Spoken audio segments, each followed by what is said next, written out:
वनस्पती झाडं बघत असतो ना, आणि प्रत्येकच वनस्पती सारखीच आहे का की त्याच्यामध्ये काहीतरी फरक असते आहे ना. जसं फॉर एक्झाम्पल आपण जर पानं जरी घेतले तर या ठिकाणी ही जी वनस्पती आहे या वनस्पतीला असणारी पाने कशी आहे, पानांची रचना कशी आहे. या ठिकाणी बघा पानं कुठे लागतात, आपल्याला माहिती आहे पानं कुठे लागतात, खोडावर. कुठे लागतात, फांदीला म्हणजे पुढे खोडावर लागतात. आणि खोडावर त्या पानांच्या रचनेनुसार ते वेगवेगळे प्रकार या ठिकाणी दिलेले आहेत. एकांतरित पाने, आवर्ती, समूह आणि वर्तुळाकार. आता जसं आता हे जर आपण पिंपळाचं जर बघितलं तर पिंपळाच्या पानं जर आपण बघितले तर पिंपळाचे पानं तुम्हाला वर्तुळाकार पद्धतीने आलेले दिसतात, म्हणजे गोलाकार स्वरूपामध्ये. एक इथे आहे, एक इथे आलं, एक इकडे आलं, एक आहे, असं आहे ना. म्हणजे अशा पद्धतीने याची रचना कशी आहे, पानांची रचना कशी आहे, वर्तुळाकार आहे. कशी आहे, वर्तुळाकार. त्यानंतर आपल्याजवळ ही फांदी आहे आपण अशोकलांची. आता याची जर बघितले आपण तर याचे पानं बघा कशी दिसत आहेत मला, एक खाली एक वर, एक खाली एक वर दिसत आहे.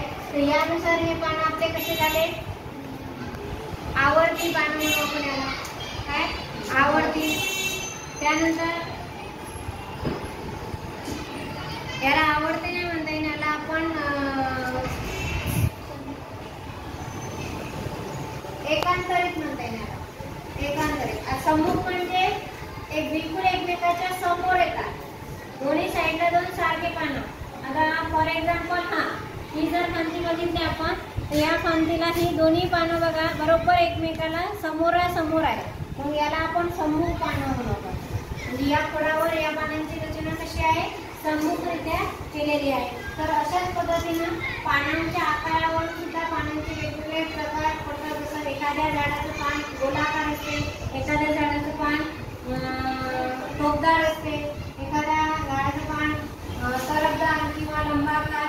अशा पद्धतीने बघा हे जे पान आहे कसं टोकदार पान आहे, याला आपण काय म्हणून लंबाकार सुद्धा म्हणता येईल, किंवा या पानाला सुद्धा आपल्याला लंबाकार म्हणता येईल. तर अशा पद्धतीने हे पानांचे सुद्धा एक वेगवेगळे प्रकार असतात.